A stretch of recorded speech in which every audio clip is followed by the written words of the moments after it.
S. So பொதுவாக ஒன்று சொல்லுவாங்க, கரெக்டுங்களா? என்னென்னா பேஸ்ட் ஆன் ட்ரூ ஸ்டோரி அப்படின்னு சொல்லிட்டு தான் படம் எடுப்பாங்க, கரெக்டுங்களா?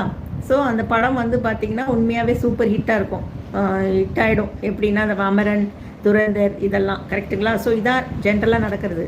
பட் முதல் முறையாக ஒரு சினிமாவில் பார்த்துட்டு அது அப்படியே ரியலில் நடக்கிறது எதுன்னா விஜய் அவர்கள் சிஎம் ஆன பிறகு தான் நினைக்கிறேன். ஸோ விஜய் அவர்கள் முதல்வன் 1 அது வந்து மூவி, ரைட்டுங்களா?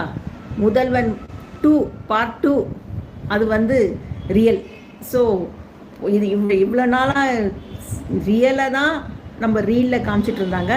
ஃபஸ்ட்டு டைமாக ரீல்லாம் நம்ம பார்க்கும்போது இதெல்லாம் நடக்குமா அப்படின்னு நினச்சி நம்ம சினிமாவில் எத்தனையோ விஷயங்கள் பார்த்துருக்கோம், கரெக்டுங்களா? ஸோ அதெல்லாம் இப்போ தமிழ்நாட்டில் நிஜமாக நடந்துக்கிட்டு இருக்குன்னு நினைக்கிறேன். ஸோ ஆப்போசிட்டாக நடந்திருக்கு ஃபஸ்ட்டு டைமாக.